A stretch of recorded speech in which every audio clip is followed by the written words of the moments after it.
सोचते थे इत्यादि। हमने कई बार अकर्म भूमि के बारे में सुना, यौगलिकों के बारे में सुना। क्या थी ये अकर्म भूमि? कौन थे ये यौगलिक? तो आइए जानते हैं इसी विषय में संस्कृति जी से। समृद्धि, आज मेरा भी माइक नहीं चल रहा है, तो आवाज आ रही है आपको? हाँ बिल्कुल आ रही है संस्कृति जी, आप स्टार्ट करिए। ओके ओके ओके, चलिए तो ओके शुरू करते हैं। जय जिनेंद्र आप सभी से। तो मैं आशा करती हूँ कि आप सभी का समय अच्छा चल रहा होगा, क्योंकि समय अच्छा चलता है तो खुशियों के ख्वाब, और समय खराब हो तो सब बेस्वाद।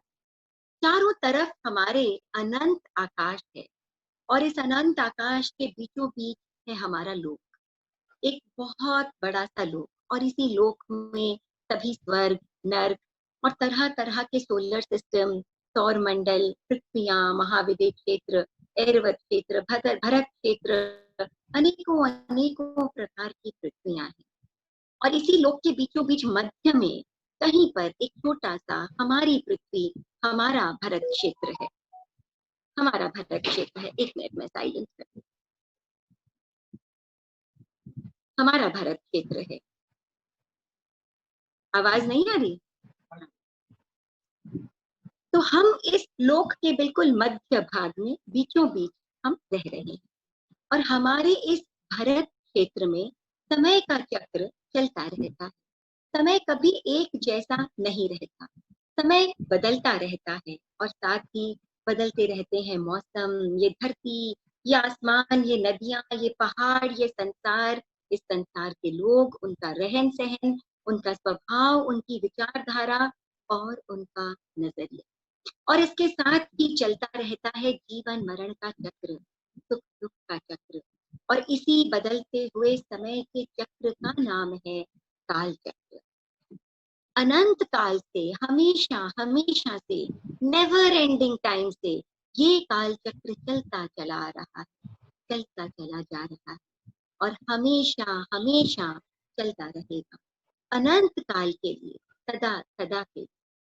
तो आइए सबसे पहले हम थोड़ा सा इस काल चक्र को समझने की, जानने की कोशिश करते हैं।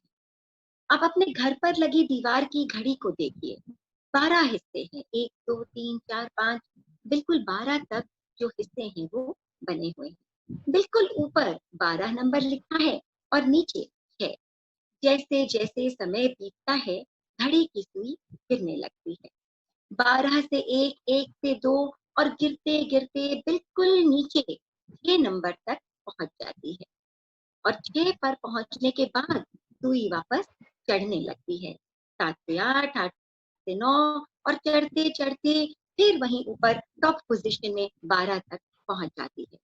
वहां से फिर सुई गिरने लगती है, फिर गिरती है, फिर चढ़ती है, फिर गिरती है, फिर चढ़ती है, और इसी प्रकार घड़ी का ये चक्र चलता चला जाता है, चलता चला जाता है। संसार का काल चक्र भी बिल्कुल ऐसा ही है, 6 स्टेज में गिरता है और फिर 6 स्टेज में बिल्कुल घड़ी की ही तरह चढ़ता है।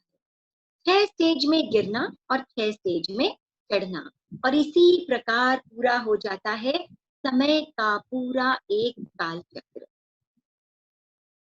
तो जो ये गिरते हुए आ रहे हैं, गिरते हुए काल हैं, इन्हें हम आरे, जैसे हम समय, हम यहाँ पर घंटे या मिनट से हम नापते हैं घड़ी को, हम काल चक्र को अर या आरों से नापते हैं। 6 गिरते हुए आ रहे और 6 चढ़ते हुए आ रहे, और ये जो 6 गिरते हुए आ रहे हैं, इनको मिला करके बनता है अवसर्पिणी काल। गिरते हुए 6 आरों का काल है अवसर्पिणी काल, और चढ़ते हुए 6 अर या चढ़ते हुए 6 आरों का काल है उत्तरपिणी काल। 6 आरे गिरते हुए और बिल्कुल घड़ी की ही तरह 6 आरे चढ़ते हुए। और ये जब 6 आरे गिरते हैं तो इनके साथ साथ सब चीज गिर जाती है, परिस्थितियां गिर जाती है, मौसम गिर जाता है, हर चीज की, लाइफ की क्वालिटी, हर चीज गिरती चली जाती है, खराब होती चली जाती है, और बद से बदतर होती चली जाती है। और उसी प्रकार जब चढ़ते हैं ये आरे, तो हर चीज अच्छी, बेहतर और बेहतर होती चली जाती है।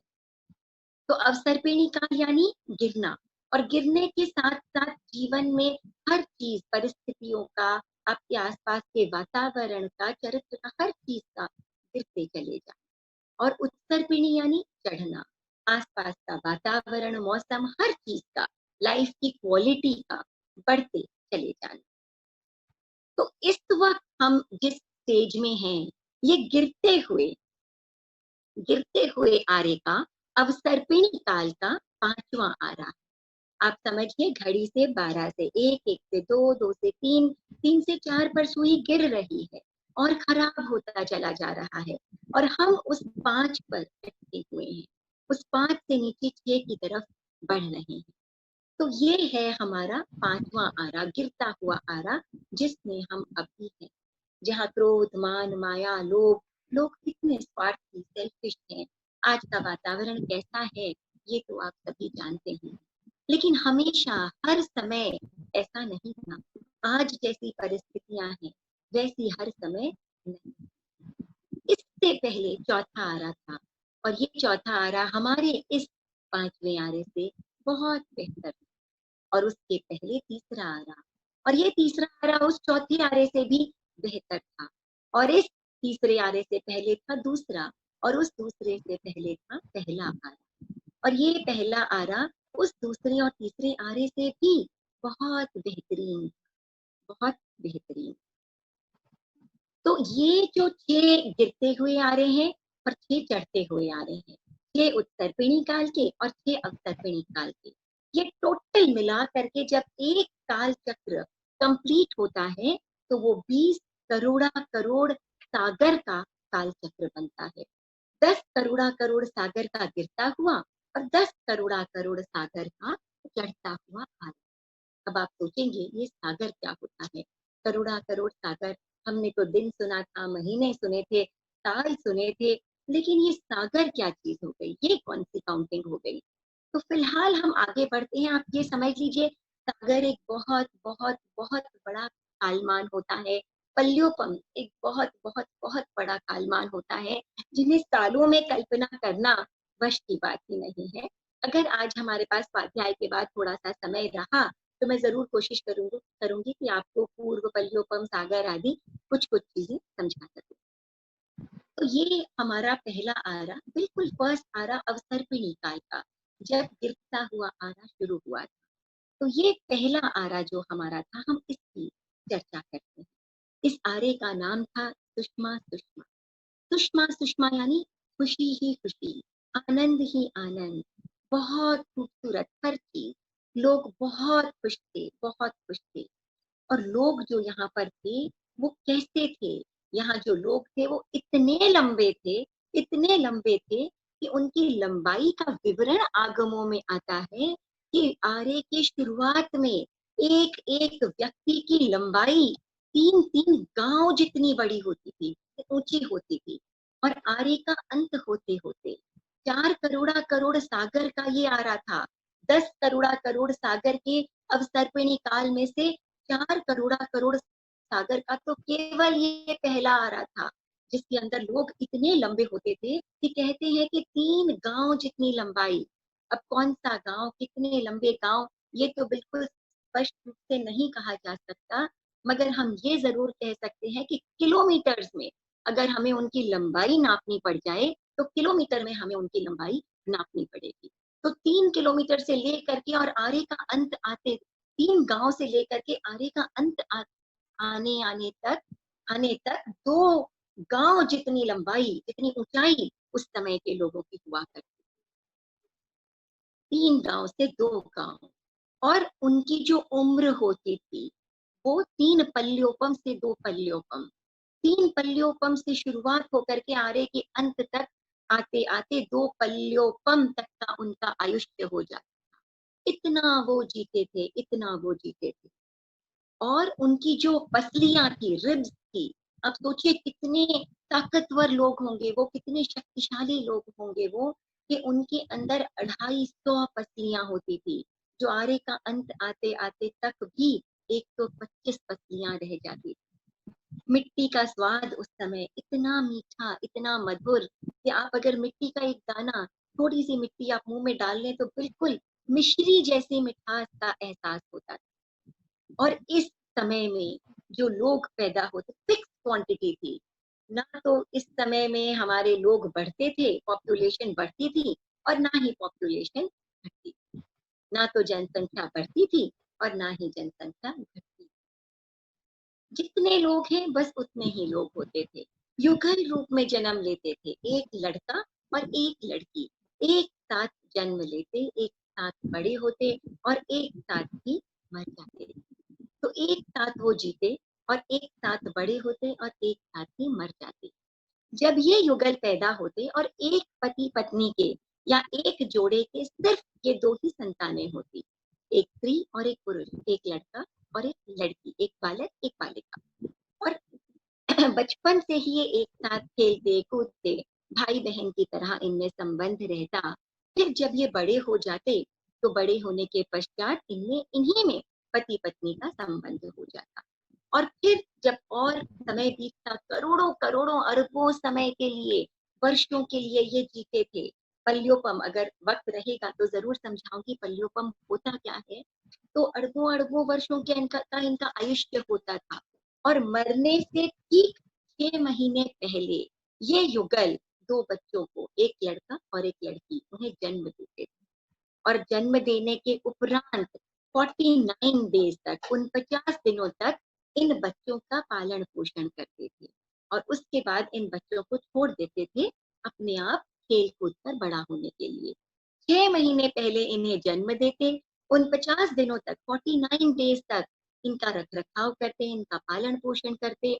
और बिल्कुल जिस प्रकार आपने देखा होगा, एक चिड़िया घोंसला बनाती है, अंडे देती है, बच्चों को, अंडों को सेती है, जब बच्चे निकल आते हैं तो कुछ दिनों के लिए उनके मुंह में दाना डालती है, और उसके बाद में जब वो बच्चे उड़ने योग्य हो जाते हैं तो वो उन बच्चों को छोड़ देती है।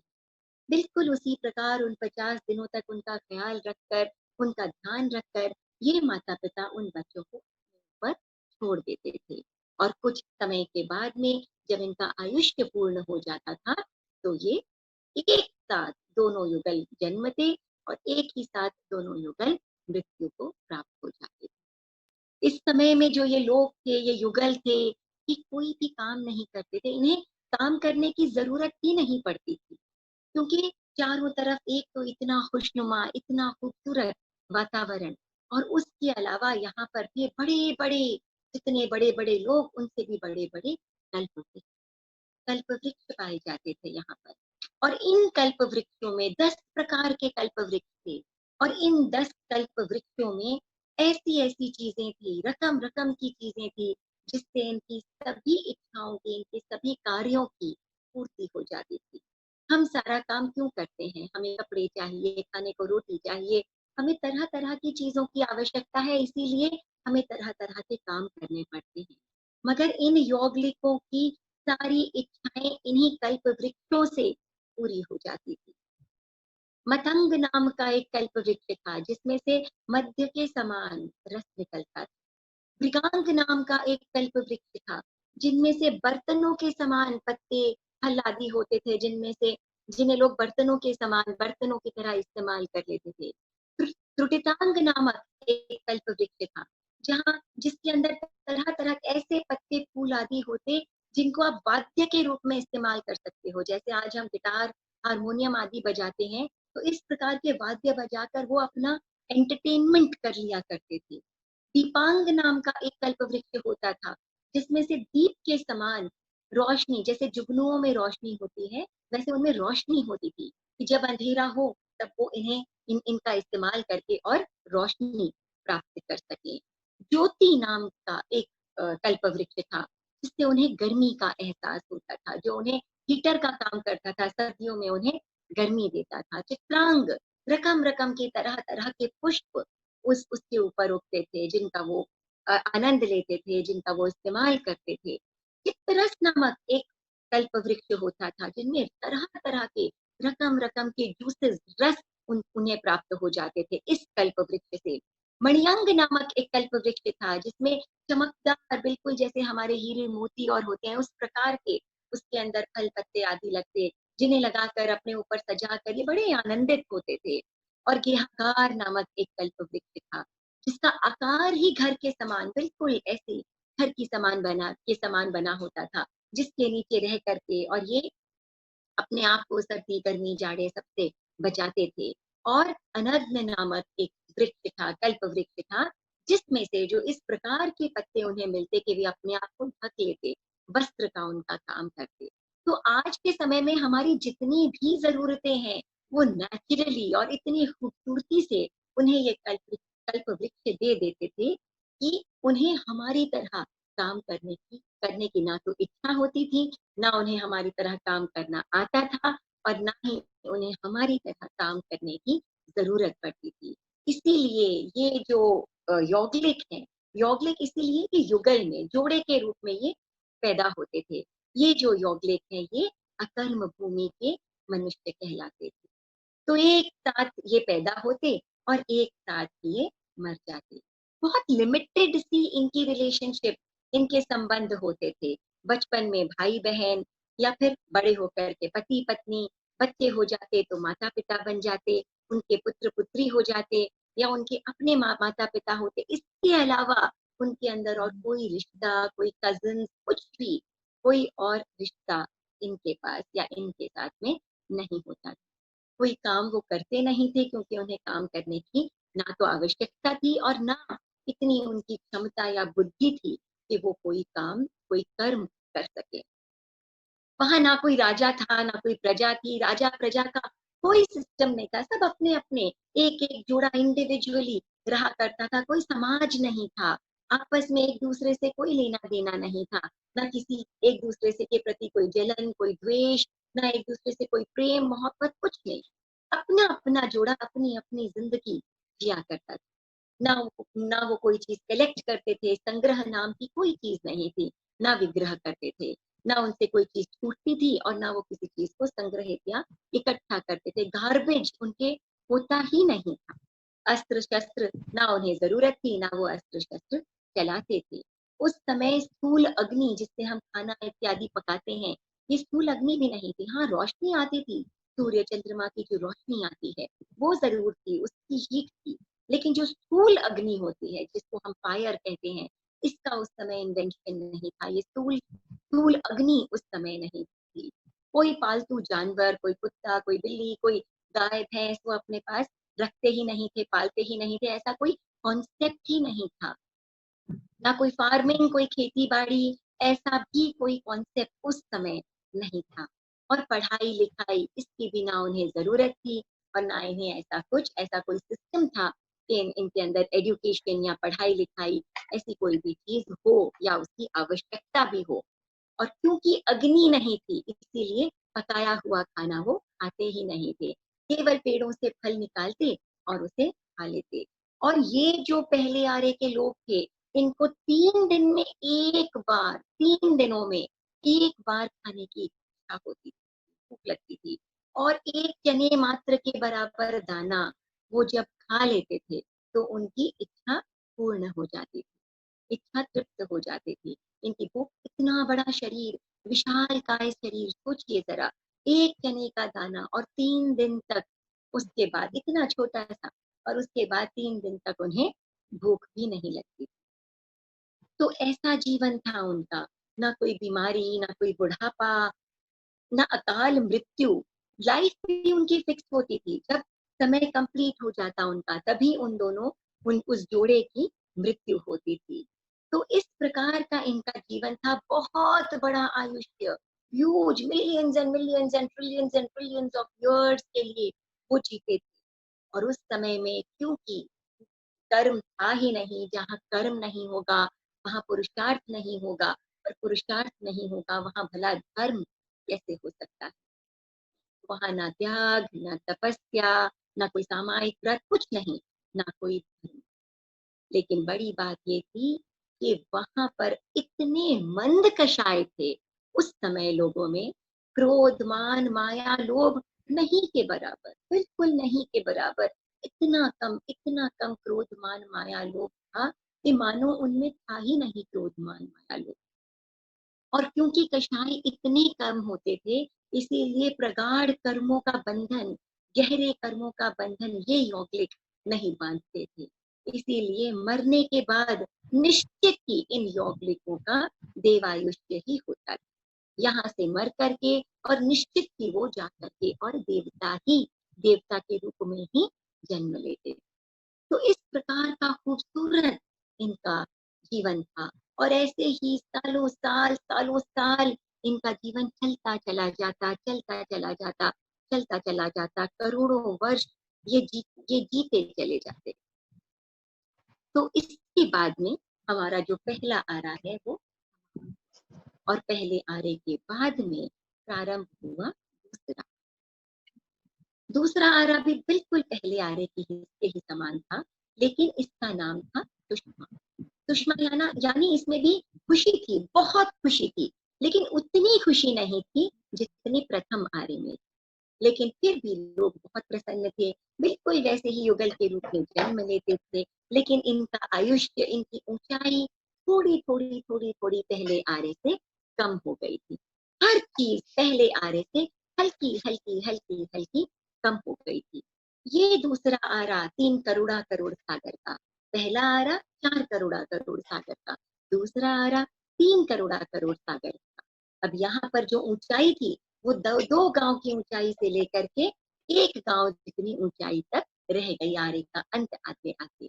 उम्र 2 पल्योपम से 1 पल्योपम रह गई, और जो रिब्स हैं, जो 125 रिब्स रह गए थे, वो अब 128 रिब्स थे, वो अब 64 यानी 64 रिब्स अब उनके अंदर रह गए थे। तो हर चीज धीरे धीरे कम हो रही थी। मिट्टी जो है वो अब शक्कर के समान, पहले मिश्री के समान मीठी थी, अब शक्कर के समान मीठी थी। और ठीक वैसे ही मृत्यु से 6 महीने पहले ये युगल एक पुत्र और एक पुत्री को, एक ट्विंस को जन्म देते, और जन्म देने के बाद वहां 49 दिन तक ध्यान रखते। अब ये थोड़ा सा कालमान बढ़ गया, 64 वर्षों तक ये उन बच्चों का ध्यान रखते और उसके बाद उन्हें छोड़ देते, और उसके बाद में उनकी मृत्यु हो जाती कुछ समय के बाद में। इस आरे में 2 दिन के बाद में इन्हें कुछ खाने की इच्छा होती, और पहले आरे में चने के दाने के समान नहीं, जौ के दाने के समान छोटा सा एक आहार वो करते।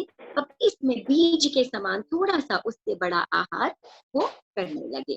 तो इस प्रकार का हमारा दूसरा आरा, और अब पहले और दूसरे आरे से हम आ जाते हैं।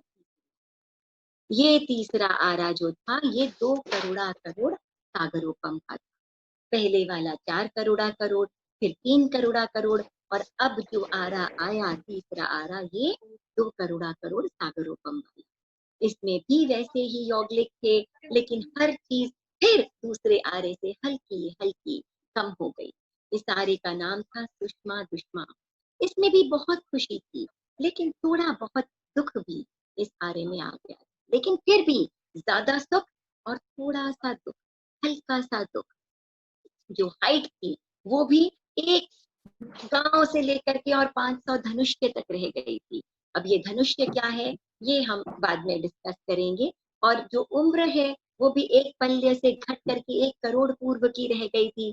जो रिब्स हैं, जो पसलियां हैं, उनकी संख्या पहले थी 250 से 128, 128 से 64, और अब 64 से केवल 32 रह गई थी।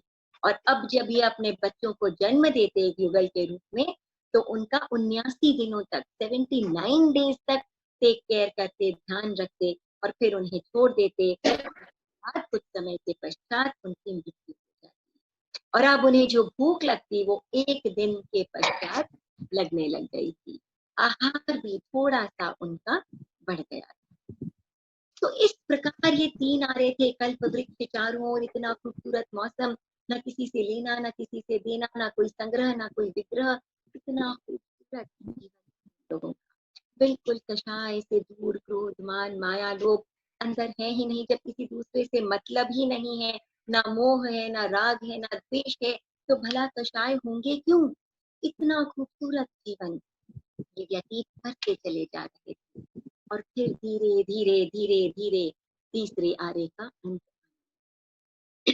और हम देख रहे हैं कि जैसे जैसे जैसे जैसे समय आगे बढ़ता गया, वैसे वैसे क्वालिटी जो है वो धीरे धीरे धीरे धीरे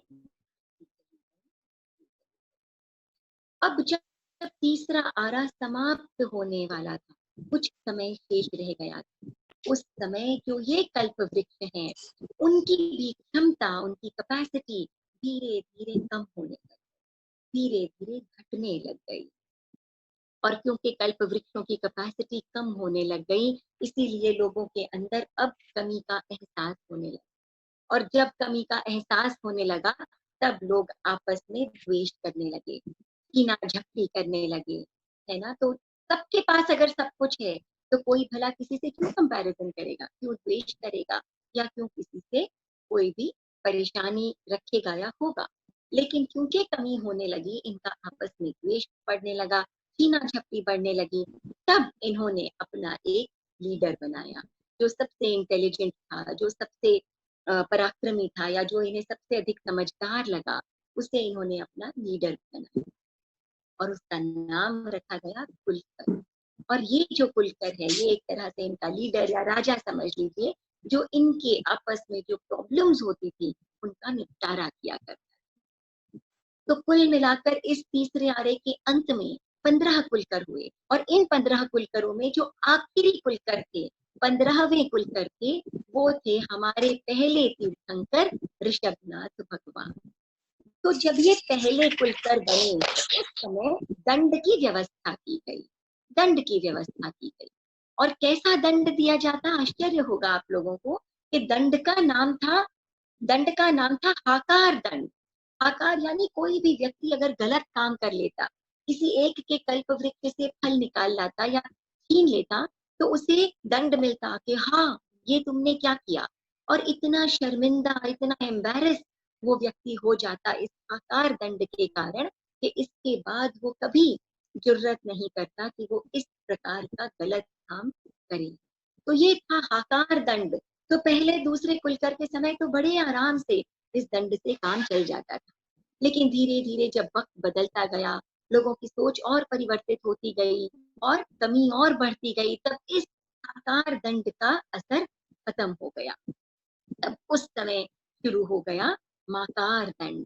माकार दंड यानी अगर किसी ने कोई गलती की, तो उसे कहा जाता कि मत करो, तुम ऐसा मत करो। अगर इतना कह दिया जाता कि मत करो, तो वो व्यक्ति तो बिल्कुल पानी पानी हो जाता, इतना शर्मिंदा हो जाता कि आगे कभी जीवन में वो ऐसा काम नहीं करता।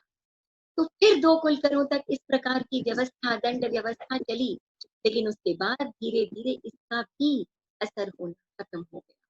तब धिक्कार दंड, धिक्कार यानी कि तुमने जो किया उसके लिए तुम पर धिक्कार है, और ये तो समझो उनके लिए मरने के समान हो जाता।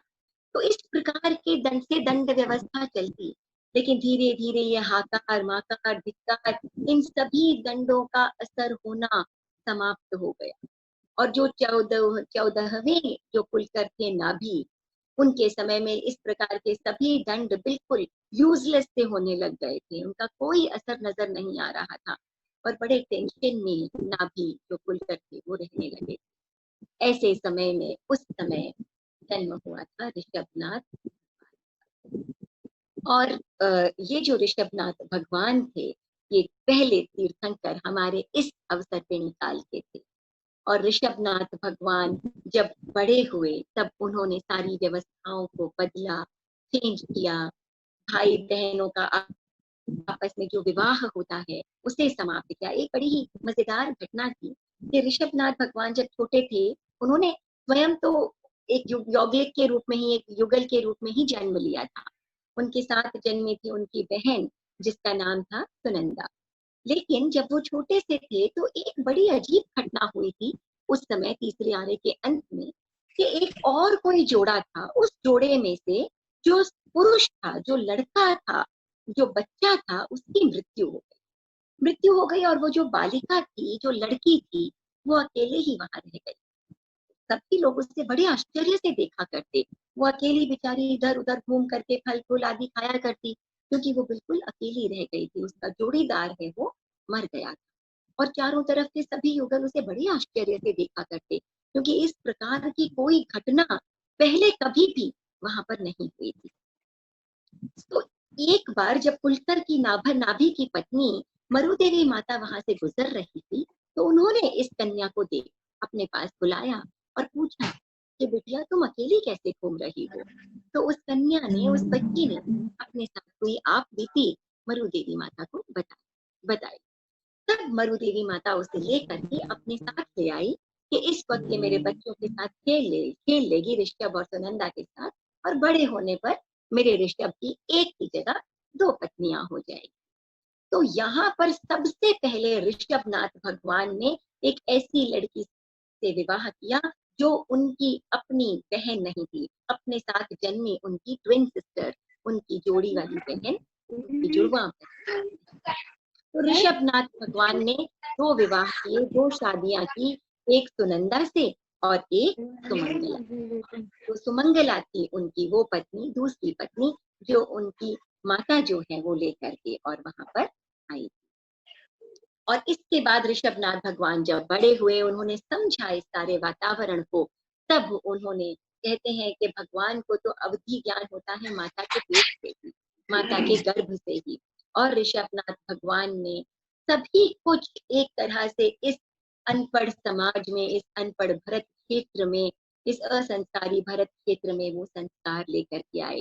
खेती बाड़ी सिखाई, पढ़ाई लिखाई, गणित विज्ञान, हर प्रकार का ज्ञान लोगों में दिया, हर तरह की चीज उन्होंने लोगों के लिए स्थापित की, समझाई, हल चलाना सिखाया, सब कुछ किया। और धीरे धीरे कल्प वृक्षों की आवश्यकता समाप्त हो गई और देखते देखते ये कल्प वृक्ष भी समाप्त हो गए।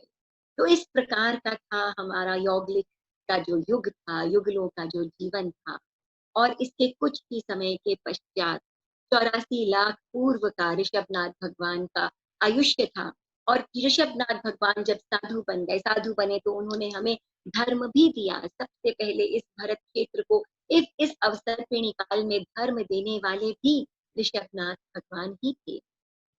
तब जब उनकी मृत्यु हो गई, निर्वाण चले गए, उसके 3 वर्ष 8 महीने 15 दिन के उपरांत ही चौथा आरा शुरू हो गया, चौथा आरा प्रारंभ हो गया। और इस चौथे आरे की बात अलग थी। इस चौथे आरे में लाइफ की क्वालिटी तो गिर गई, लेकिन राजा प्रजा सिस्टम सारी चीजें शुरू हो गई। लोग एक और हिंसा में भी आ गए थे, तो दूसरी ओर धर्म में भी बहुत बहुत आगे बढ़ गए। 63 लाख पुरुषों में 2 को छोड़ करके ऋषभनाथ भगवान और भरत चक्रवर्ती को छोड़ करके बाकी 23 तीर्थंकर और हमारे 11 चक्रवर्ती, 9 बलदेव, 9 वासुदेव, 9 प्रति वासुदेव, सभी ने इसी चौथे आरे में जन्म लिया, इसी चौथे आरे में वो हुए। और चौथे आरे के अंत में भगवान महावीर, हमारे 23वें तीर्थंकर, जिनकी मृत्यु के कुछ समय उपरांत 5वां आरा शुरू हो गया।